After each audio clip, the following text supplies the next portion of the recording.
Viewers, আশা করছি সবাই ভালো আছেন। আজ আমি আপনাদের জন্য ভীষণই সুন্দর একটি চাইনিজ মডার্ন ড্রামার গল্প নিয়ে এসেছি। এই ড্রামাটির নাম হলো ডেজলিং। এটি একটি অনগোয়িং চাইনিজ ড্রামা, তবে ড্রামাটির গল্প ভীষণ সুন্দর। একটি মেয়ে শহর ছেড়ে গ্রামে আসে, কারণ মা মারা গিয়েছে, বাবার বিজনেসেও ধস নেমেছে। মেয়েটির যাওয়ার মতো কোনো জায়গাই ছিল না। তখনই মেয়েটিকে শহর ছেড়ে আসতে হয় দুঃসম্পর্কের একটা কাজিনের বাড়িতে, যেখানে কাজিনের সঙ্গে ওকে একই ঘরে ঘুমাতে হয়। আর এখান থেকেই মূলত গল্পের শুরু। গল্পটি ভীষণ সুন্দর, আমার খুবই ভালো লেগেছে। আশা করছি আপনাদেরও ভালো লাগবে। তো চলুন শুরু করছি। ড্রামার শুরুতেই আমাদের বেইজিংয়ের ব্যস্ত নগরী দেখানো হয়। চিং ইয়ে নামের একটি মেয়েকে আমরা দেখি, যে আমাদের এই ড্রামার নায়িকা। চিং ইয়ের মা 2 বছর আগে মারা গিয়েছে। ড্রাইভার আঙ্কেল তাকে বেইজিং ছেড়ে চায়নার ছোট্ট একটা গ্রাম জাজাতিংয়ে নিয়ে যাচ্ছে। ও জিজ্ঞেস করে, আমি তো বেইজিংয়েই ভালো থাকতে পারতাম, তাছাড়া আমি অ্যাডমিশন নিয়ে বিদেশেও চলে যেতে পারতাম, আমাকে কেন ওখানে নিয়ে যাচ্ছেন? ওর আঙ্কেল বলে, তোমার বাবার সম্পত্তির দিকে এখন সবার নজর, ওদিকে ইনভেস্টিগেশন চলছে, তাই এখানে থাকাটা তোমার পক্ষে সুবিধার নয়, সেজন্য আমি তোমাকে জাজাতিং নিয়ে যাচ্ছি। আসলে চিং এর বাবা এখন তার টাকা পয়সা সম্পত্তি এসব নিয়ে খুব বিপদে আছে। এই হলো সুন্দর জাজাতিং শহর। সমুদ্রকে কেন্দ্র করে এখানকার এই পরিবেশটা গড়ে উঠেছে। তখনই আমাদের নায়ককে দেখানো হয়। ওর নাম হলো শিং ও, যে এখানকার হিরোই বলা যায়। ওকেও 2 ফ্রেন্ড ডাকতে এসেছিল, একজনের নাম চই, আরেকজনের নাম কই। আর এদের সবারই চুলের কালার ছিল খুবই অদ্ভুত। ঠিক তখনই ওদের একজন টিচার এখানে এসে দাঁড়ায়, আর তার ফোনটা একটা লোক হাইজ্যাক করে নিয়ে চলে যায়। তো ওরা 3 বন্ধু তখন ওই ছেলেটির পিছু পিছু করতে থাকে, এবং একটা পর্যায়ে সমুদ্রের ধারে গিয়ে ছেলেটিকে ধরে ফেলে। সিংহ বলে, তোকে কতবার বলেছি এলাকার কারোর কোনো কিছু চুরি করবি না, তারপরেও তুই বারবার চুরিই করে চলেছিস। যে ছেলেটিকে মারা হচ্ছিল, সেই ছেলেটি মূলত ওদেরই এক প্রতিবেশী। যাই হোক, ছেলেটি এবার ফোনটা ফেরত দিয়ে দেয়।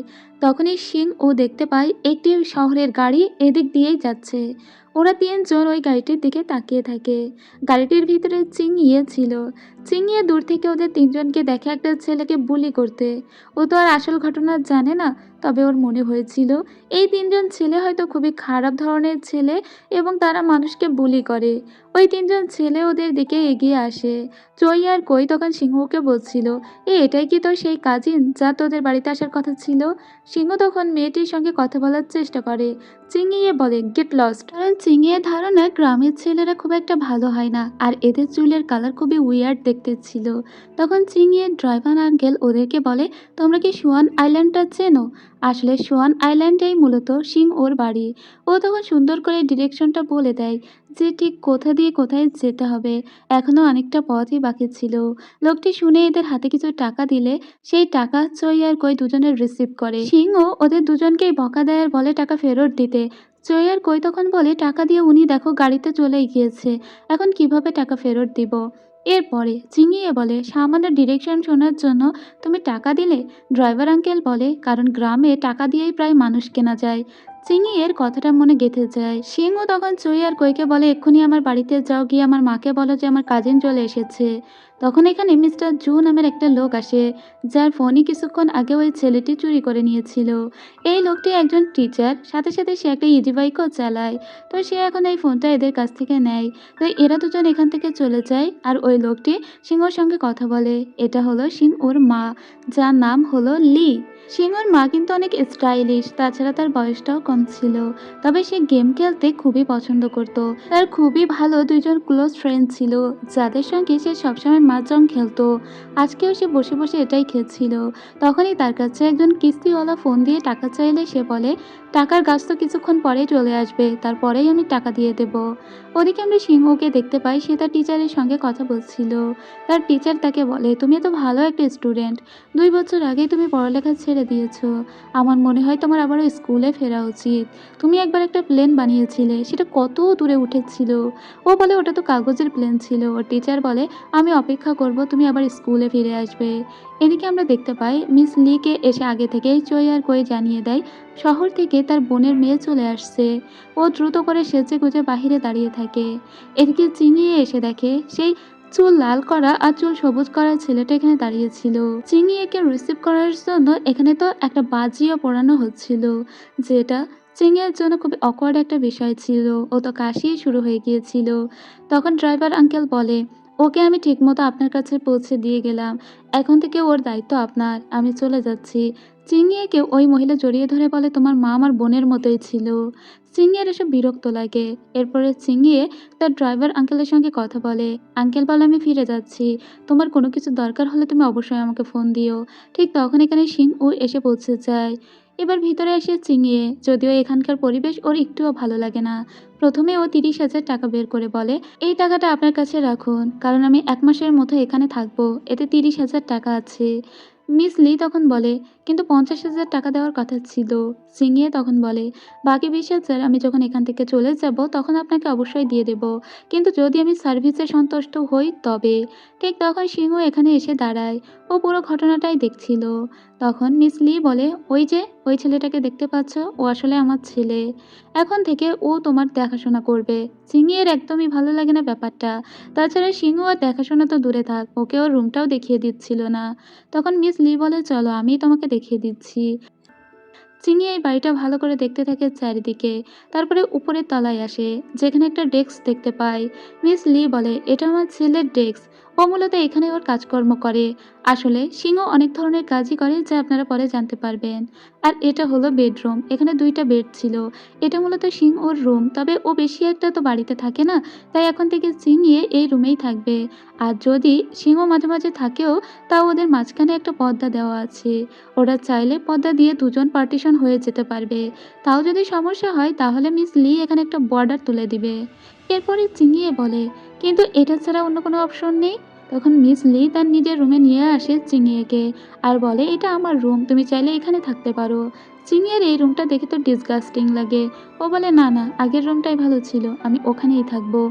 বলেও আগের রুমে চলে আসে। এদিকে সিংহ আর মাকে বলে, "এই প্রিন্সেস মেয়েটাকে কি এখানে না নিয়ে এলেই চলতো না?" চিনিয়া তখন বলে, "ও আমার দূর সম্পর্কে কাজিনের মেয়ে। সো এখন ওর কেউ নেই, ওকে তো আমাদেরই দেখতে হবে। তুমি ওর সঙ্গে সুন্দর ব্যবহার করবে, ঠিক আছে?" এরপরে চিংয়ে নিচে নেমে আসে। চিংয়ে নিচে আসার পরে অন্য একটা ঘর দেখতে পায়। সিংহ বলে, "এটা আমার দাদির ঘর। আমার দাদি মৃগী রোগী, তাই ওই ঘরের ভিতরে তুমি ঢুকবে না।" কিন্তু চিংয়ে বলে, "বাথরুমটা কোথায়?" বাথরুমটা আসলে বাহিরে ছিল। সেটা হলো কমন বাথরুম, ওটা সবাই ইউজ করবে। চিংয়ের খুবই অবাক লাগে, এখানে ও একটা মাস থাকবে কি করে। কিন্তু যে বেডটা ওর দেওয়া হয়েছিল সেটা বেশ নরম ছিল। চিনি এবার একটা নোটবুক বের করে আর সেখানে টেম্পোরারি রেন্টাল সার্ভিস নামে ও একটা অ্যাগ্রিমেন্ট লিখতে থাকে, যেখানে মূলত দুই পক্ষেরই সাইন দরকার ছিল। অনেকক্ষণ ধরে চুপচাপ বসে থাকার পরে সিংহ এখানে আসে আর বলে, "দেখো, এখানে যা কিছু আছে সেই সমস্ত কিছু তোমাকে মানিয়ে নিতে হবে। আর তাছাড়া এখন আমার মা তোমাকে নিচে খেতে ডাকছে, তাই তুমি খেতে আসো।" ও নিচে এসে ওর কোনো খাবারই পছন্দ হয় না। ওর জন্য কিন্তু অনেক সুন্দর খাবার-দাবার রান্না করা হয়েছিল। তবে ও কোনো খাবারই খাচ্ছিল না। কারণ এত রাতেই সে মাংস খায় না। রাত্রেবেলা মাংস খাওয়া নাকি হজমের গন্ডগোল। ও ঠিকই বলেছে। ও কোনো খাবারই খেতে ইতস্তত বোধ করছিল। এজন্য কোনো খাবারই না খেয়ে ও এগ্রিমেন্টটা ওদের দিকে বাড়িয়ে দেয়। আর মিস লিকে তাতে সাইন করতে বলে। বলে, "এটা আমাদের দুজনের ভিতরেই থাকবে। একটা আমার কাছে আছে আর একটা আপনার কাছে রইলো। এখন থেকে আমরা এটা মান্য করেই চলবো। আমি যতক্ষণ শান্তিতে আছি ততক্ষণ আমার আর কোনো কিছুতে সমস্যা নেই" বলে চলে যায়। এদিকে সিংহ আর মাকে বলে, "তুমি কেন ওর কাছ থেকে টাকা নিলে? ওকে তো এমনি এখানে থাকতে দিতে পারতে।" ওর মা তখন বলে, "তুমি জানো না, ২ বছর থেকে তুমি নিজে পড়াশোনা করতে পারো না। আমাদের সংসারে কত টাকার প্রয়োজন। কিস্তিওয়ালারা প্রতিদিনই টাকা চায়। তোমার দাদি অসুস্থ, তার জন্য ওষুধ কেনা লাগে। এই সমস্ত কিছুর জন্য আমাদের কত টাকার প্রয়োজন, সেজন্যই টাকা নিয়েছি। তাছাড়া ওকে যদি ভালো সার্ভিস দিতে পারি আর আমাদের কাছে টাকা আসে, তাহলে এই টাকা ওকে আমি ফেরত দিয়ে দেব।" সিংহ তখন বলে, "কিন্তু আমি আছি তো।" ওর মা তখন বলে, "অনেক হয়েছে, আমার আর ক্ষুধা নেই, আমি চলে যাচ্ছি। তুমি এই টেবিলটা পরিষ্কার করে রেখে যেও।" ও বলে, "আচ্ছা ঠিক আছে।" এরপরে চিংয়ে এই কথাগুলো উপরে দাঁড়িয়ে শুনছিল। ও নিচে আসে, কারণ সিংহ তখন ওর দাদির রুমে প্রবেশ করেছিল। ওর দাদির আর ওর ভিতরে যা কথাবার্তা হচ্ছিল দরজার আড়ালে দাঁড়িয়ে চিংয়ে সেগুলো শোনার চেষ্টা করে। কিন্তু হুট করেই তখন কারেন্ট অফ হয়ে যায়। চিঙে বিপদে পড়ে যায়। ও দ্রুত করে উপরে উঠে চলে যায়। এবার সিংহ বাইরে এসে দেখে যে কারেন্ট অফ হয়ে গিয়েছে। চিঙে তখন ওর শহরে 2জন ফ্রেন্ডের কাছে ভিডিও কল করে আর এখানকার অবস্থা সম্পর্কে জানাতে থাকে। ও বলছিল, তুমি জানো যে বাড়িতে এসেছে সেই বাড়িতে আমার একটা কাজিন আছে। তার চুল কি অদ্ভুত, না গোল্ডেন কালার না সিলভার কালার, তার চুলের রংটাই খুব অদ্ভুত লেগেছে। তাছাড়া এখানকার মানুষের অ্যাটিটিউডও আমার ভালো লাগেনি। সিংহ তখন এই কথাগুলো শুনে ফেলেছিল। ও চিংড়ির জন্য একটা মোমবাতি নিয়ে এসেছিল, কিন্তু ওকে এখানে দাঁড়ানো দেখা অবস্থায় সিংহ অনেকটা ভয় পেয়ে যায়। সিংহ তখন বলে, তোমার জন্য মোমবাতি নিয়ে এসেছিলাম, কিন্তু এখন মনে হচ্ছে এটা লাগবে না, পিছন থেকে অনেক কথাই শুনে ফেলেছি, বলে ও নিচে চলে আসে। আর তারপরে এখানে যে কারেন্টটা অফ হয়ে গিয়েছে ও সেটা ঠিক করার জন্য যায়, আর সাথে সাথে সেটা ঠিকও হয়ে যায়। এরপরে ও নিজের কাজ করতে থাকে। তখন ও একটা মশার কয়েল জ্বালিয়েছিল। চিঙিয়ে বলে, এটা আবার কি, মশার কয়েল কেন জ্বালিয়েছো? এতে তো আমার হেঁচকি হচ্ছে। কিন্তু এখানকার মশাগুলো অনেক ডেঞ্জারাস, তাই সিংহ বলে অন্য কোনো কিছু এই মশার কয়েলের মতো কাজে দিবে না, তাই এই মশার কয়েলটাকে তোমাকে সহ্য করতেই হবে। চিঙিয়ে তখন ওকে বলে, আচ্ছা তোমাদের এয়ার কন্ডিশনার নেই এখানে, কারো কি নেই? এসি ছাড়া তোমরা ঘুমাও কি করে? তাছাড়া আলো এত ডিম কেন? তখনই সিংহ উপরে উঠে দাঁড়ায় এই আলোটাকে খুলে নতুন একটা আলো লাগানোর জন্য। তো নিচে এই আলোটা রাখা ছিল। ও বাল্বটা চিংড়িকে দিতে বলে চিংড়িয়ে বলে, বাল্ব তোমার বাল্ব তুমি নাও, আমি কেন দিতে যাব? সিংহর তখন খুব রাগ হয়। সিংহ নিজে তখন বাল্বটা ওখান থেকে তুলে নেয়। এরপরে সিংহ ওকে একটা মলম দেয় আর বলে, এটা তুমি তোমার হাত পায়ে লাগাতে পারো, যেখানে যেখানে মশা কামড়েছে, না হলে কিন্তু দাগ হয়ে যাবে আর তোমার অ্যালার্জি হবে। এরপরে চিনিয়ে বলে, আচ্ছা তোমাদের বাথরুমটা কোথায়? সিংহ তখন বলে, আমি তোমাকে নিয়ে যাচ্ছি, বলে ওকে বাইরে নিয়ে আসে। বাথরুমটা দেখে তো চিংড়ির মাথা গরম হয়ে যায়। চিংড়িয়ে বলে, এটা বাথরুম? এখানে কি বিশ্রী গন্ধ, আর এটার কি অবস্থা? এখানে তোমরা গোসল করো কিভাবে, আর শ্যাম্পু কোথায়? ও বাবা, এখানে তো বড় একটা গর্ত দেখছি। তো দরজায় যদি এত বড় একটা ফাঁকা থাকে, এই দিক দিয়ে যদি কেউ তাকায়, আমার গোসল করা যদি দেখে ফেলে? সিংহ তখন বলে, কারোর ঠেকা পড়ে যায়নি তোমার গোসল করা দেখা। চিংড়িয়ে তখন বলে, তুমি কি ভালো করে কথা বলতে পারো না? তাছাড়া এখানে বডি ওয়াশ কোথায়? আমার একটা বডি ওয়াশ লাগবে। সিংহ তখন বলে, তোমার ঠিক কি কি লাগবে সেগুলো যদি তুমি একবারে বলে দিতে তাহলে আমার সুবিধা হতো। চিংড়িয়ে তখন বলে, আচ্ছা ঠিক আছে, আমি এবারের মতো সমস্তই ম্যানেজ করে নিব, 1 মাসেরই তো ব্যাপার।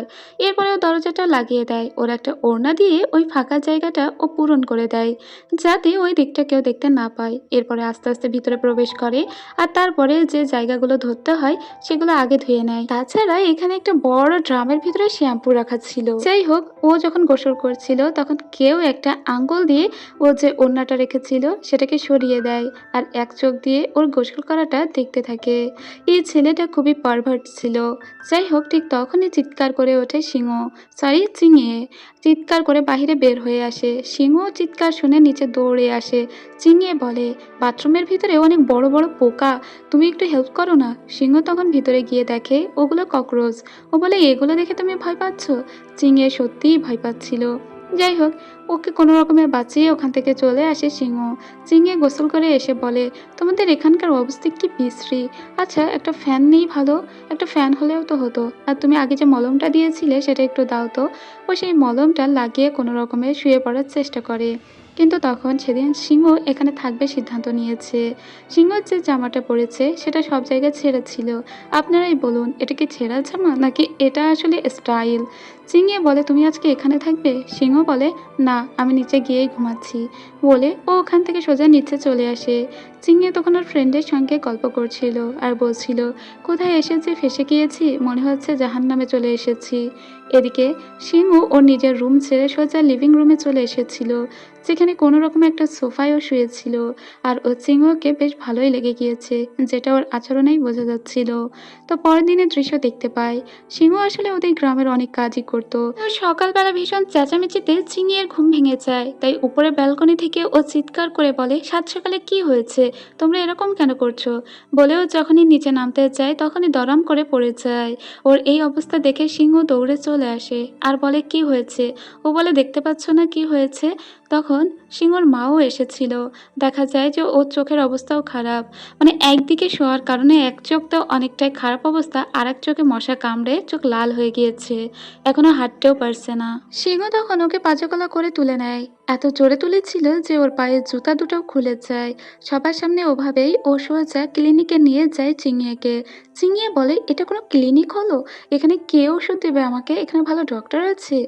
সিংহ তখন বলে, "আরে ডক্টর কাকু আসুক তো আগে।" ডক্টর কাকু ঘুম ভাঙতে, ভাঙতে চলে এসেছে। চিংড়ি বলে, "এটা ডক্টর?" ডক্টর বলে, "হ্যাঁ, আমার কিন্তু লাইসেন্স আছে। আমাকে দেখে মনে হচ্ছে না?" চিংড়ি বলে, "আচ্ছা ঠিক আছে। আপনি দেখুন আমার চোখে কি হয়েছে?" তখন ডক্টর জানায় যে ওর চোখে মশার কামড়ের কারণে অ্যালার্জি হয়েছে। আর এটা কিন্তু সিংহ ওকে বলেছিল। আর ওর পায়েও কিছু হয়নি। ওখানে জাস্ট কিছু মলম লাগালেই সেরে যাবে। ও তখন বলে, "ও বাবা! আমার কোনো এক্স-রে করা লাগবে না, কিছুই করা লাগবে না?" ডক্টর জানায় কিছুই করা লাগবে না। ডক্টর ওর জন্য কিছু ঔষধ দিয়ে দেয়।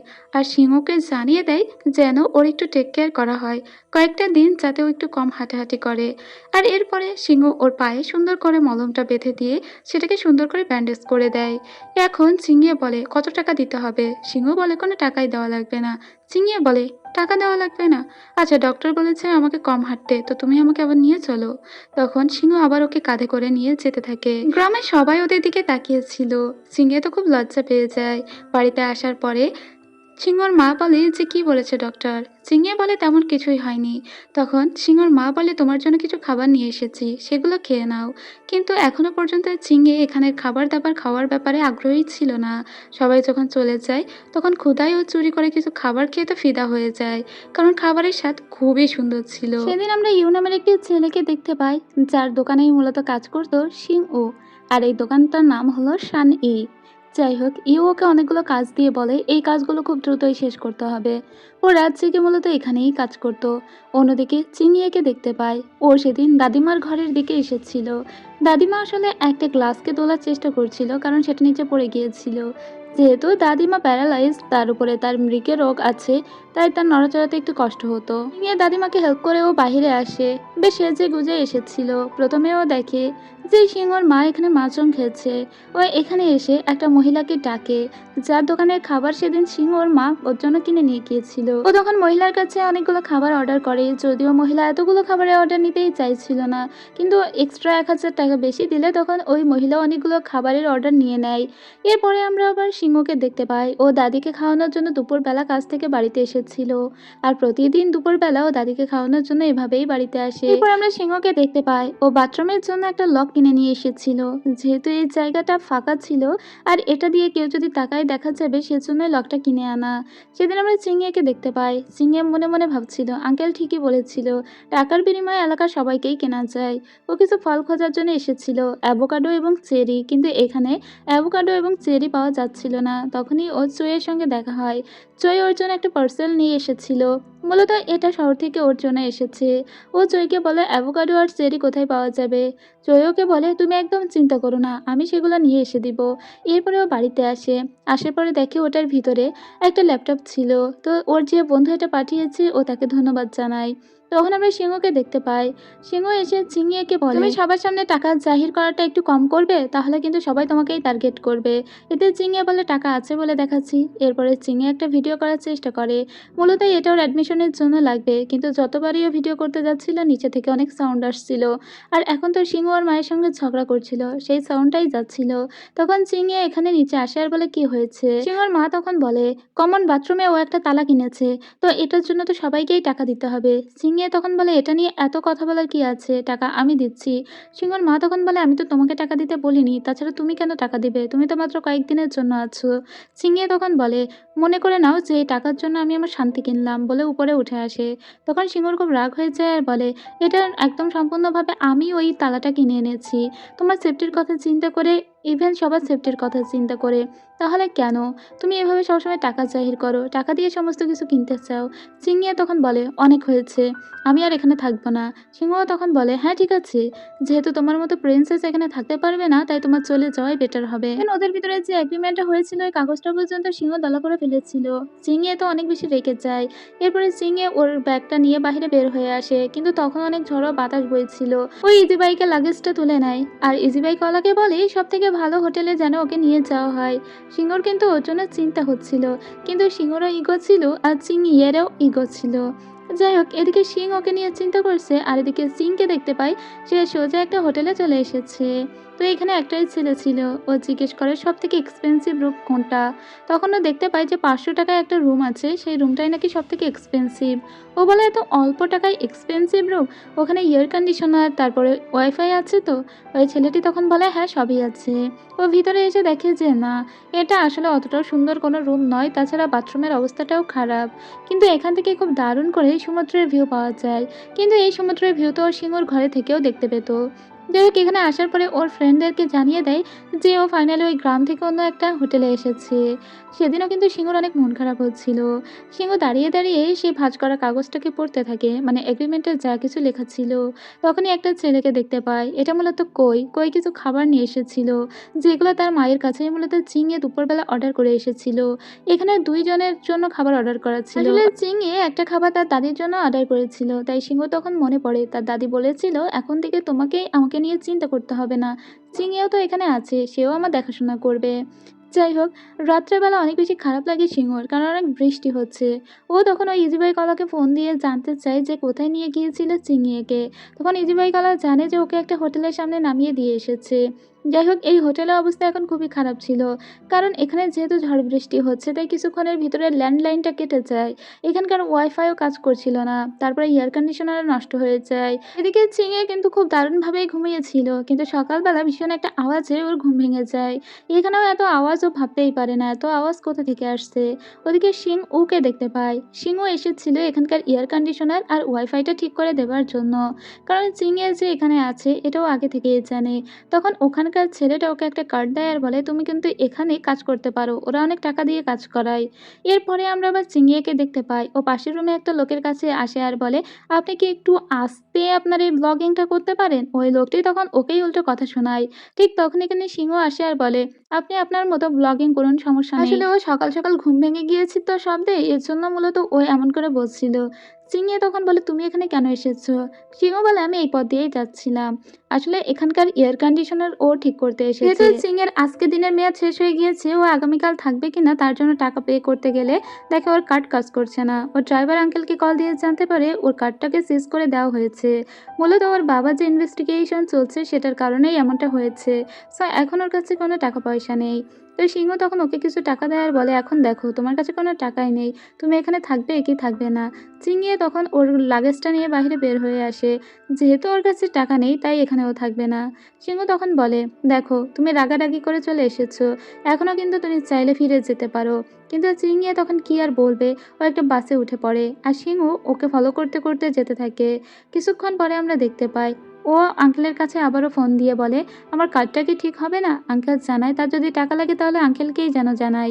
যাই হোক, এরপরে ও বাসায় ফিরে আসে আবার, কারণ ওর যাওয়ার আসলেই কোনো জায়গা নেই। তাছাড়া এখানেও অনেকগুলো টাকাও পে করে গিয়েছে। ওর জন্য সিংহর মা আগে থেকেই খাবার রান্না করে রেখেছিল। এই খাবার ওর খুবই ভালো লাগে, কিন্তু তখনই ও দেখে ওর ল্যাপটপের ব্যাগটা এখানে নেই। সেটা কি তাহলে চুরি হয়ে গেল? এটা নিয়ে তো ও ভীষণই টেনশন করে। তখন সিংহ বলে কি হয়েছে। ও বলে ওর ল্যাপটপের ব্যাগটা হারিয়ে গিয়েছে। সিংহ তখন বুঝতে পারে এইসব ব্যাগ হারিয়ে গেলে সেগুলো কোথায় বিক্রি হয়। ও একটা অবৈধ কারখানায় চলে এসেছিল, মূলত এখানে চুরি করা মালামাল বিক্রি হয় আর সেগুলো ঠিকও করা হয়। আর এই ঠিকানায় ওই একটু আগে ওই হোটেল ম্যানের কাছ থেকে নিয়েছিল। যাই হোক, ওই এখানে আসে আর অন্যদিকে সিনিয়াকে দেখতে পায় ও পুলিশের কাছে গিয়েছিল আর সমস্ত বাসের সিসিটিভি ফুটেজগুলো দেখতে থাকে। তবে ও চোরকে দেখতে পেলেও তার মুখটা শনাক্ত করা যায়নি। অন্যদিকে সিংহকে দেখতে পায়, ও কাজ করার নাম করে এখানে ঢোকে এবং মাত্র 5 মিনিটের ভিতরে বিভিন্ন ফোনও ঠিক করে ফেলে ঠিকই, কিন্তু কিছুক্ষণ পরে ও বলে বড় কোনো কাজ থাকলে ওকে দিতে। তাই ওর কাছে একটা ল্যাপটপ নিয়ে আসা হয়। ল্যাপটপটাই ছিল সিংয়ের ল্যাপটপ। ও বলে এই ল্যাপটপটাই আমি নিব বলে 2000 টাকা দিয়ে ল্যাপটপটাকে ক্রয় করে ওখান থেকে ওদের একটু মারধর দিয়ে চলে আসে। এরপরে বাড়িতে ওটা রেখে দেয়। সিংহ যখন পুলিশ স্টেশন থেকে ফিরে আসে ও দেখে ওর ল্যাপটপটা এখানেই আছে, কিন্তু সিংহ ওকে একবারের জন্য বলেনি যে সেই ল্যাপটপটা নিয়ে এসেছে। সিংহ তখন ওকে বলে তুমিই নিয়ে এসেছো তাই না, কিন্তু তুমি কেন আমার সামনে সেটা স্বীকার করছো না। সিংহ তখন কিছুই বলে না। সিংহে বলে তোমাকে অনেক বেশি ধন্যবাদ। পরের দিন সকালবেলা ও জগিংয়ে বেরিয়েছিল, তখনও দেখতে পাই যে সিংহ একটা জায়গায় কাজ করছে। সিংহে বলে বাবা তুমি এত কাজ করো, তাহলে তো তুমি অনেক টাকা ইনকাম করো। সিংহ ওকে কিছু বলে না। পরের দিন আমরা দেখতে পাই সিংহের ল্যাপটপটা কাজ করছিল না উপরে, তাই ও ওয়াইফাইয়ের একদম কাছাকাছি ল্যাপটপটাকে রেখেছিল কিছু ফাইল ডাউনলোড করবে বলে। তখনই এখানে চই চলে আসে ওর জন্য কিছু ফল নিয়ে। তবে ও অ্যাভোকাডো পায়নি, তাই শুধু চেরি নিয়ে এসেছিল। চিঙিয়ে বলে, এখানে অ্যাভোকাডো পাওয়া যায় না? জয় বলে, এই ফলগুলোই অনেক সুন্দর, খেয়ে দেখো। ওর তো ফলগুলো খেয়ে খুবই ভালো লাগে। যাই হোক, ওর ল্যাপটপে কাজগুলো চলছিল আর ও চই আর কোয়ের সঙ্গে গল্প করার জন্য বাইরে আসে। এখানে আসার পরে এখানে যা স্পেশাল খাবার দাবার আছে ও সেগুলো ট্রাই করতে লাগে। ওদের দুজনের কাছ থেকে গল্প শোনে যে আসলে কেন কোনো স্কুলে যায় না সিংহ, ও কেন পড়াশোনা ছেড়ে দিয়েছে। ওরা তখন ওকে বলে আসলে ওর ফ্যামিলির খরচ চালানোর জন্যই ওকে ফ্যামিলির দায়িত্ব নিজের কাঁধে নিতে হয়েছে, এজন্য আর কি। যাই হোক, এরপরে ও যখন ফিরে আসে দেখে এই দোকানে একটা মানুষ এসেছিল আর সে পানি ফেলে দিয়েছে চিংয়ের ল্যাপটপের উপর, আর ওটা স্ক্রিন অন হচ্ছে না। এখন তো খুব বিপদে পড়ে যায় চিংয়ে, কারণ ওর অ্যাডমিশনের জন্য ল্যাপটপটা এখনই প্রয়োজন। তাই দ্রুত করে ও একটা ইজি বাইক ধরে আর বলে, আমাকে সব থেকে ভালো দোকানে নিয়ে চলুন যে ল্যাপটপ ঠিক করতে পারবে। তো ওই লোকটি তখন সানিতে নিয়ে আসে। চিংড়ি তো জানে না যে সিংহ আসলে এখানেই কাজ করে। চিংড়িয়ে দ্রুত করে ভিতরে আসে। ভিতরে এসে ল্যাপটপটা প্রথমে একটা ছেলেকে দেখায়। ছেলেটি তখন বলে, আপনি মিস্টার জুয়ের কাছে যান, সেই আপনার ল্যাপটপ দেখবেন খুব দ্রুতই ঠিক করে দিবে। ও তখন বলে, মিস্টার জু তিনি কোথায় আছে? ইউ তখন বলে, ভিতরেই আছে। ভিতরে এসে দেখে আরে মিস্টার জু আর কেউই নয়, সেটা হলো সিং। যাই হোক, সিংহ বলে, কি হয়েছে? চিংড়িয়ে বলে, ওর ল্যাপটপটা অন হচ্ছে না। সিংহ তখন বলে, ঠিক আছে, এটা আমি ঠিক করে দিব, সমস্যা নেই। চিংড়িয়ে বলে, আগামীকালকের ভিতরে এটা ঠিক করা লাগবে। সিংহ তখন বলে, তুমি আমার উপর একটু বিশ্বাস তো করো, আমি এটা ঠিক করে দিব। কিন্তু চিংড়ির মনে হচ্ছিল ও জানি ঠিক করতেই পারবে না। যাই হোক, ওর দিকে ফ্যানটাও ঘুরিয়ে দেওয়া হয় কারণ ওর খুবই গরম লাগছিল।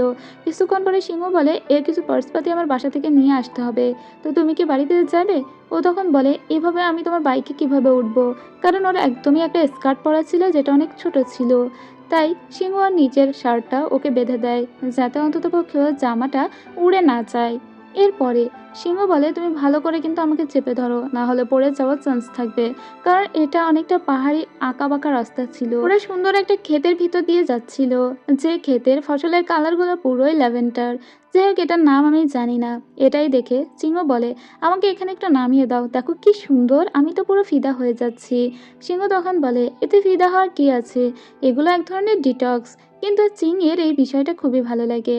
এরপরেও বাড়িতে চলে আসে। যে লোকটা ওর ল্যাপটপের উপরে পানি ফেলেছিল ওই লোকটা বলে যে, আমি যেহেতু তোমার অনেক ক্ষতি করেছি তাই আমার কাছে যে কয়টা টাকা আছে সে কয়টা টাকা আমি নিয়ে এসেছি, যদি তোমার কোনো কাজে লাগে। কিন্তু চিংয়ে কোনো টাকাই নেয় না, ইভেন লোকটাকেও কোনো কথাবার্তা বলে না, যদিও লোকটা এত খুশি হয়ে চলে যায়।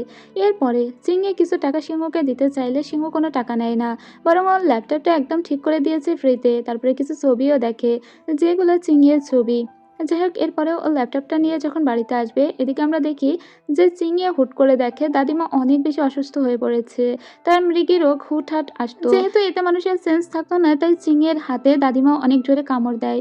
আর এটা সিংহ ওর ফোনে দেখতে পায় কারণ দাদিমার রুমে একটা সিসিটিভি ক্যামেরা ছিল যেটা ওর ফোনের সঙ্গে কানেক্টেড ছিল। এটা দেখা মাত্র ও দ্রুত করে দোকান থেকে চলে আসে। চিংয়ে তখন বলে, দাদিমা ঘুমাচ্ছে তাই তাকে এখন ডিস্টার্ব করো না। সিংহ তখন বলে, তোমার হাতের কি অবস্থা? তোমার ল্যাপটপটা ঠিক হয়ে গিয়েছে। চিংয়ে তো অনেক বেশি খুশি হয়ে যায় কারণ ল্যাপটপের কোনো কিছুই নষ্ট হয়নি, বরং সমস্ত কিছু ঠিক আছে। আর ওর যে ফাইলটা আপলোড করার কথা ছিল সেটাও হয়ে গিয়েছে। আর সিংহ এতে খুবই খুশি হয় কারণ আজকে চিংয়ে ওর দাদিমাকে প্রায় বাঁচিয়েছে বলা যায়। সিংহ তখন চিংয়েকে বলে, তোমার জন্য আমি একটা ওষুধ এনেছি, এটা নিজের হাতে লাগিও, না হলে ওটা তো বিষাক্ত, অনেক বেশি ইনফেকশন হতে পারে। যাই হোক, রাত্রেবেলা ও ওখানেই শুয়েছিল কিন্তু ওর কোনো ঘুমই আসছিল না। পরদিন সকালবেলা আমরা সিংহর মাকে দেখতে পাই, সে অনেক কিছু খাবার নিয়ে এসেছিল চিংড়ির জন্য, কারণ গতদিন চিংড়ির জন্যই মূলত সিংহর দাদির রক্ষা পেয়েছে, সেজন্য ওরাও তো তসখাতির করছিল। যাই হোক, পরদিন আমরা আবার সিংহকে দেখতে পাই, সে নিজের রুমে একটা এসি ফিট করার চেষ্টা করছিল এবং আজকে একটা নাট নিচে পড়ে যাওয়ায় এটা চিংড়ি ওর দিকে বাড়িয়ে দেয়। সম্পর্কটা যেভাবে শুরু হয়েছিল সেটা কিন্তু একদমই সেভাবে যাচ্ছে না, বরং খুব ভালো বন্ধুত্ব হয়ে গিয়েছে ওদের ভিতরে। চিংড়ি নিজেও জানে ও প্রথম দেখায় সিংহকে যেমন ভেবেছিল সিংহ একদমই তেমন নয়, বরং সিংহ অনেক বেশি ভালো একটা ছেলে। সিংহ ওর জন্য সুন্দর একটা তরমুজও কিনে এনেছিল। চিংড়ি তো বেশ খুশিই হয়েছে। পরদিন আমরা দেখতে পাই সিংহর একটা ব্রা মেলে দেওয়া ছিল বাহিরে, কিন্তু রাত্রেবেলা একটা লোক এসে সেটাকে চুরি করে নিয়ে যায়। লোকটা যে ভণ্ড ছিল তা তো আমরা বুঝতেই পারি। পরদিন অনেক চেঁচামেচিতে ঘুম ভেঙে যায় চিংড়ির। চিঙিয়ে বাইরে এসে বলে, আন্টি কি হয়েছে? সিংহর মা তখন বলে, আসলে তোমার ওই কাপড়টা চুরি হয়ে গিয়েছে। কি বলবো বলো, গ্রামের লোকজন এমন যে মানুষের কাপড় চোপড়ও চুরি করতে ছাড়ে না। যাই হোক, তোমার ওই ব্রাটাই চুরি হয়ে গিয়েছে। চিঙিয়ে বলে, কি? গ্রাম এরকম অদ্ভুত জায়গা যে এখানে এটাও চুরি হয়? এরপরে এখানে সিংহ আসলে চিঙিয়ে বলে, তোমাদের এটা কেমন গ্রাম? প্রথমে আমার ল্যাপটপ চুরি হলো, এরপর আমার ব্রা চুরি হলো, না জানি আর কি কি চুরি হবে। সিংহ তখন দেখে যে এখানে একজনের পায়ের ছাপ আছে, যেটা একটা ছেলে মানুষের। তখনই সিংহ বুঝতে পারে যে ওর পাশের পাশের ওই ছেলেটাই হয়তো চুরি করেছে। এই ছেলেটির নাম হলো জুন। ওই ছেলেটি বসে বসে খাচ্ছিল। ও এসে ছেলেটিকে প্রথমে থ্রেড দেয় আর বলে, আমি যদি কোনোদিন দেখেছি চিনিয়াকে কোনোভাবে তুই হ্যারাস করছিস, তাহলে তোকে একদম জানে শেষ করে দিব। এটা বলে ওকে থ্রেড দিয়ে চলে যায়। যদিও ছেলেটি কিন্তু এই থ্রেডে ভয় পায়নি, বরং ওর মনে মনে আরও মনে হচ্ছে চিনিয়াকে কীভাবে হ্যারাস করা যায়। এদিকে আমরা চিনিয়াকে দেখতে পাই, যেহেতু ও শহর থেকে বেশি কোনো কাপড় নিয়ে আসেনি, সেজন্য সিংহর মা ওকে বলে, তুমি আমার কিছু কাপড় কিন্তু ট্রাই করতে পারো। তাই ওকে একটা করে কাপড় পরানো হয়। সিংহ তখন বাড়িতে এসেছিল। সিংহর মা বলে, তুমি একটু থেকে যাও, দেখো তো চিনিয়াকে কোন কাপড়ে ভালো লাগছে, একটু কমপ্লিমেন্ট দিবে। কিন্তু যে কাপড়গুলো পরে আসছিল সেসব দেখে সিংহর ভীষণ হাসি পাচ্ছিল, কারণ একটা ড্রেসেও ওকে মানাচ্ছিল না। চিনিয়া তখন বলে, আমি নিজের মতো করে একটা পরে আসছি। তো ও এবার যেটা পছন্দ করে পরে এসেছিল সেটাতে ওকে সত্যি খুব ভালো লাগছিল। চিনিয়ে বলে এটাতে মানিয়েছে। যাই হোক, এরপরে আমরা সিংহকে দেখতে পাই, ওর মা ওকে বলে, আজকে একটা বিয়েতে আমাদের নিমন্ত্রণ আছে, তো আমি তোমার দাদিকে নিয়ে যাব, আর তুমি কিন্তু চিংড়িকে তোমার সাথে করে নিয়েছে, যেহেতু খাবারের টাকা আমি অলরেডি পে করেই দিয়েছি। এদিকে চিংড়িকে দেখতে পাই, ও তো খুব মাথা গরম ছিল, তাই নিজেকে কাম করার জন্য ও কিছু ব্যায়াম করছিল। সিংহ তখন বলে, আমি শপিং মলে যাচ্ছি, তোমার কিছু লাগলে বলতে পারো। চিংড়ি তখন বলে, তুমি কি বুঝতে পারছো ওই জিনিসটা সেদিন যেটা চুরি হলো, তুমি একটু ওটা কিনে আনতে পারবে, একটু স্মল সাইজ আর কি। তো লুকিয়ে লুকিয়ে সিংহ সেই স্মল সাইজের একটা ব্রা ওর জন্য কিনে নেয়। তারপরে ওটাকে নিজের বক্সে রেখে সোজা বাড়িতে চলে আসে। এদিকে আমরা দেখতে পাই শানি ওকে ফোন দিয়ে আবার ডাকে, তাই ও সোজা আবার দোকানে চলে যায়। ওখানে যাওয়ার পরে ও একটা বড় প্রজেক্টের কাজ পায়, যেখানে ওর একটা মডেল বানাতে হবে প্লেনের। তো ওই কাজটাতে অ্যাগ্রি করে ও সোজা বাড়িতে আসে, আর সিংহকে বলে, দেখো তুমি যেটা আনতে বলেছিলে সেটা এনেছি, আর এটা পরে দেখো যে হয় কিনা, না হলে আমি আবার এক্সচেঞ্জ করে নিয়ে আসবো। তখন নিজ থেকে ওদের বন্ধুরা ওদেরকে ডাকে আর বলে, তোরা বিয়েতে যাবি না? তখন চিঙিয়ে বলে, বিয়ে? কিসের বিয়ে? সিংহ বলে, পাশে একটা বিয়ে আছে, তুমি তো এখানকার বিয়ে শাদী দেখোনি, তাই চলো আমি তোমাকে নিয়ে যাব।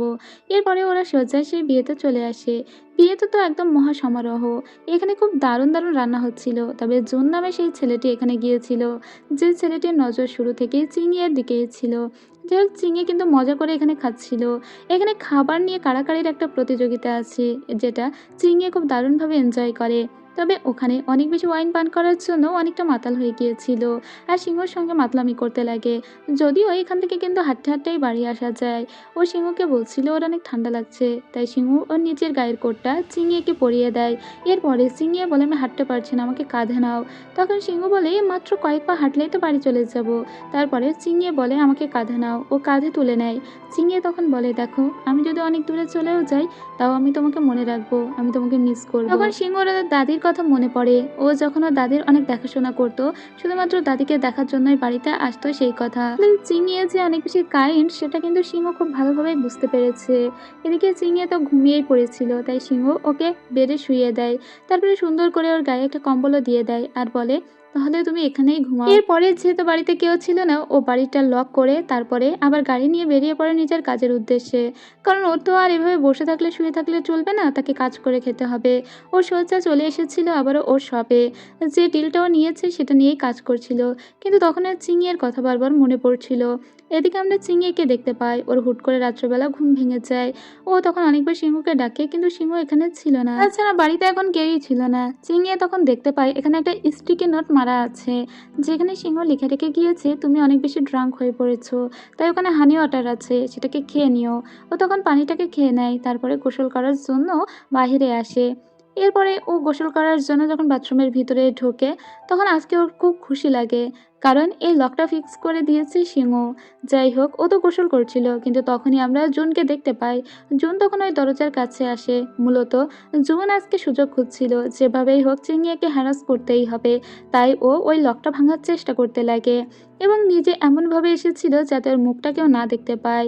তখনই ভিতর থেকে আওয়াজ শুনতে পায় চিংড়ি, এজন্য নিজের গোসল করা থামিয়ে দিয়ে বলে, কে ওখানে? বাহিরে থেকে কে ধাক্কা দিচ্ছে?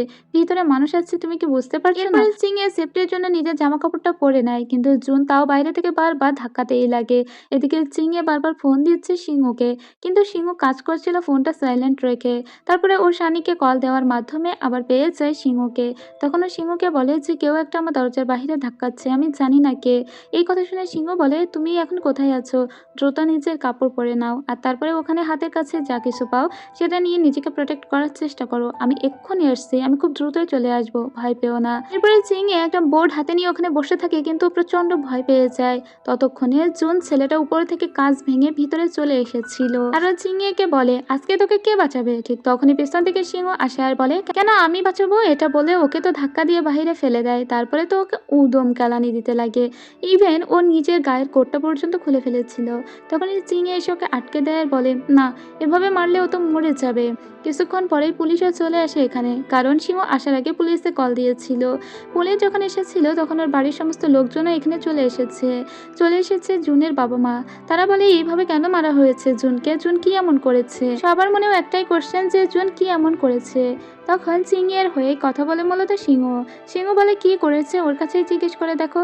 চিংড়ি তখন বলে যে আমি গোসল করছিলাম, কিন্তু ও এসে দরজা ধাক্কাচ্ছিল এবং ও আমার সঙ্গে অশালীন আচরণ করেছে। পুলিশ তখন ওদের বলে যে আপনারা সবাই তাহলে আমাদের সাথে একটু থানায় আসুন। তো ওরা সবাই থানায় চলে যায়। জুনের বাবা মা মূলত এটা নিষ্পত্তি করার চেষ্টা করেছিল, কিন্তু চিংড়ি এবং সিংহ ওরা দুজনে এটা নিষ্পত্তি করতে চাইছিল না। চিংড়ি বলে, শুধু এটা না, আমার মনে হয় এই লোকটি যে আসলে আমার ল্যাপটপ চুরি করেছিল।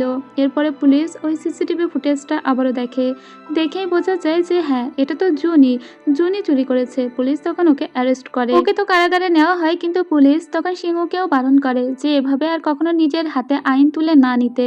সিংহ বলে সে এরকমটা আর কখনোই করবে না, বলে বাড়িতে চলে আসে। তখন দাদিমা চিংড়িকে ডাকলে চিংড়ি অনেক কাঁদতে লাগে, কারণ ওর জীবনে ওর মা নেই, আর এরকম একটা পরিস্থিতিতে পড়লো, এখানে তো ওর কেউ নেই। তাই ওর খুব মন খারাপ হচ্ছিল। ওর এই মন খারাপটা সিংহ খুব ভালো করেই বুঝতে পেরেছিল। এই জন্য সিংহ ওর জন্য একটা জিঞ্জার স্যুপ নিয়ে আসে আর বলে, আজকে যেটা হয়েছে সেটার জন্য সত্যি আমি খুবই দুঃখিত। ওভাবে তোমাকে একা বাড়িতে রেখে যাওয়া ঠিক হয়নি। আমি তোমাকে কথা দিচ্ছি, এরকম পরিস্থিতি কখনোই সৃষ্টি হবে না। আর যদি এরকম কোনোদিন সৃষ্টি হয় তাহলে তুমি সবার আগে আমাকে কল দিবে। যদিও আমি তোমাকে বলছি এরকম আর কখনোই হবে না, তুমি আমাকে সম্পূর্ণ বিশ্বাস করতে পারো। সিংহে বলে, তুমি কিভাবে বলছো কখনো হবে না? সিংহ বলে, হ্যাঁ, কখনোই হবে না। যেহেতু আমি তোমাকে কথা দিয়েছি যে তোমার সাথে কেউ অন্যায় করতে পারবে না, তার মানেই পারবে না। পরের দিন দেখতে পাই যে ওর জন্য একটা র্যাক বানিয়ে দিয়েছিল সিংহ, এবং ওখানে একটা বোর্ডেও এটাও লিখে দিয়েছে যে এটা শুধু চিংড়ির ব্যবহারের জন্য, এটা অন্য কেউ স্পর্শ পর্যন্ত করবে না। চিংড়ির তখন এটা দেখে খুব খুশি লাগে। যাই হোক, এরপরে আবার সিংহ নিজের কাজে লেগে যায়, আর চিংড়িও সেদিনের পর থেকে অনেক নিরাপত্তা পায়। এখানে বেশ অনেক দিন সময় ওর কাটতে থাকে, সবাই ওকে অনেক আদর যত্নে রেখেছিল। ও দাদিমা তো ওর জন্য অনেকগুলো ব্যাগও বুনন করে দিয়েছে, জামাও বানিয়ে দিয়েছে। সেদিন সিংহ দাদির রুমে খাবার নিয়ে এসেছিল, ও তখন দেখে যে চিংড়ি ঢং করে দাদিকে জামা কাপড় দেখাচ্ছে। ও দাদি তখন বলে, আচ্ছা চিংড়িকে এই জামাটা বানিয়ে দিয়েছি, কেমন লাগছে? সিংহ তখন বলে, ভালোই লাগছে, মানে খারাপ না। তখন ওর দাদি বলে, ভালো, অনেক ভালো লাগছে। চিংড়ির এভাবে অনেকটা দিন সময় কেটে যায়। সেদিন সকালবেলা যখন ওর ঘুম ভাঙে তখন ওর ফোনে একটা মেসেজ আসে, যেখানে ওকে এক্ষুনি যেতে বলা হয়েছে বেইজিংয়ে, কারণ খুব দ্রুতই ওর নতুন ক্লাস শুরু হয়ে যাবে। ও তো খুব আনন্দ পায়, কারণ একটা মাস এভাবে দেখতে দেখতে কেটে গেল। ও দৌড়ে আগে সিংহর কাছে আসে আর বলে, তুমি কি জানো আমার ক্লাস শুরু হয়ে যাচ্ছে, তাই আমি আগামীকালকেই চলে যাব বেইজিংয়ে। যাই হোক, ও পরের দিন সবার কাছ থেকে বিদায় নিতে থাকে। সবার কাছ থেকে ফর্মালি এক প্রকার বিদায় নিয়েছিল, যদিও এখান থেকে যেতে ওর একটু মন খারাপ হচ্ছিল। যাই হোক, ও সবার কাছে অনেক কৃতজ্ঞ। তাই বিদায় নিয়ে যখন আসছিল তখন একটা জায়গায় ও সিংহকে গাড়িটা থামাতে বলে। এই জায়গায় প্রথম ও সিংহকে দেখেছিল। সিংহকে বলে, জানো প্রথম দিন যখন তোমাকে দেখেছিলাম ভেবেছিলাম তুমি খারাপ কোনো ছেলে, তাছাড়া তোমার অ্যাটিটিউডও আমার ভালো লাগেনি, কিন্তু তোমার সাথে থাকতে থাকতে বুঝেছি তুমি কত কাইন্ড এবং সুন্দর একটি মানুষ। আমার নজরে তুমি সত্যিই খুব সুন্দর, তাই আমি অনেক দূরে চলে গেলেও কখনোই তোমাকে ভুলবো না, তুমিও আমাকে ভুলে যেও না। সিংহ বলে, মনে হচ্ছে তুমি আর কখনোই ফিরে আসবে না, এমনভাবে বলছো। সিংহে তখন বলে, তারপরেও বিদায় তো হচ্ছে। এরপরে ও সেই ল্যাভেন্ডার ক্ষেতের সামনেও দাঁড়ায় আর নিজের ফোনটা ও সিংহুর হাতে দিয়ে বলে, আমাকে কিছু ফটো তুলে দাও। তখন সিংহ ওর ফটো তোলা বাদ দিয়ে ওকে ভিডিও করতে লাগে। ভিডিওতে ও কেবল চিংড়িকেই দেখছিল। চিংড়ি এক একটা পোজ দিতে থাকে যেগুলো ওর খুবই ভালো লাগে, কিন্তু তখন চিংড়ি বলে, কি ছবি তুলছো না? ও র্যান্ডম কয়েকটা ক্লিক করে সেটা দিয়ে দেয় সিংহের হাতে। সিংহে তখন বলে, চলো আমরা দুজনে কিছু ছবি তুলি। তারপরে দুজনেই সুন্দর করে কয়েকটা ছবি তোলে। তারপরে আবারও চলতে শুরু করে। আর এখন চলে এসেছিল রেল লাইনে। আসার পরে ও সিংহকে বলে, আমি তোমাকে একটা হাগ করতে চাই। সিংহ কিন্তু এটার জন্য প্রস্তুত ছিল না। এরপরে চিংড়ি ও যে এগ্রিমেন্ট পেপারটা ছিল সেটা সিংহর হাতে দিয়ে বলে, বিদায়, আমাদের হয়তোবা আবার কখনো দেখা হবে, বলেও ভিতরে প্রবেশ করে। আর তারপরে বসে বসে ছবিগুলো দেখতে থাকে। এরপরে সিংহে বলে, বললাম ছবি তুলতে, করেছে ভিডিও, নিজেদের ছবিগুলোও দেখে। তো রাত্রেবেলাও বেইজিংয়ে পৌঁছে যায়। এখানে তো অনেক বৃষ্টি হচ্ছিল। তো প্রথমে ওর কাছে একটা কল আসে, সেই কল অনুযায়ী ও সোজা চলে যায় অ্যাডমিশন কাউন্টারে, যেখান থেকে ওকে মেল করা হয়েছে। সেখানে যাওয়ার পরে ওনারা জানায় যে আপনি যে অ্যাডমিশনের জন্য সমস্ত কিছু সাবমিট করেছিলেন সেটা ক্যান্সেল হয়ে গিয়েছে। ইভেন কেউ একটা রিপোর্ট করেছে 5 বছরের জন্য আপনি কখনোই আর অ্যাপ্লাই করতে পারবেন না। ও বলে, কিন্তু এরকমটা কেন হলো? আমার তো সমস্ত কিছুই ঠিকঠাক ছিল। ওই মহিলা বলে, তা তো জানি না। এরপরে ও নিজের একটা ফ্রেন্ডকে কল দিচ্ছিল, তাকে পায় না। কিন্তু সেই ফ্রেন্ড এখন কোথায় আছে সেটা চিংহ খুব ভালো করেই জানতো। তাই ফ্রেন্ডের সামনে এসে বলে, তুমি আমার ফোন রিসিভ করছো না, তার উপর অনলাইনেও আমাকে ব্লক দিয়ে রেখেছো, কিন্তু এখানে তো ঠিকই কারোর জন্য অপেক্ষা করছো, এটা কিসের জন্য? তুমিই হয়তো আমার ওই মেইলে, মানে ওই আমার অ্যাডমিশনের জন্য রিপোর্টটা তুমি করেছো, তাই না? ওই মেয়েটি তখন বলে, হ্যাঁ তুমি ঠিকই বলেছো। তখন সিংহে বলে, এটা কেন করলে? মেয়েটি তখন বলে, হানকে পাওয়ার জন্য। হান শুধুমাত্র তোমাকে পছন্দ করে, এটা আমার সহ্য হয়নি, সেজন্য ওকে পেতেই আমি এই কাজটা করেছি, যাতে ওর থেকে তোমাকে দূরে করতে পারি। চিংড়ি তখন বলে, কিন্তু ওকে তো আমি কখনো পছন্দ করিনি, এটা তোমাদের ভিতরকার ব্যাপার। তখনই এখানে হান চলে আসে। আর হান বলে, তুমি এত খারাপ? এই কথা বলে ওই মেয়েটির কাছ থেকে চিংড়িকে নিয়ে নিজের বাড়িতে চলে আসে আর বলে, এখন তুমি এখানেই থাকতে পারো। তো চিংড়ি ভেবেছিল যে এখানেও একটু শান্তি পাবে, কিন্তু না। এখানে হানের যে মা ছিল, হানের মা হানকে বলতে থাকে, ওই মেয়েকে কেন আমাদের বাড়িতে নিয়ে এসেছো?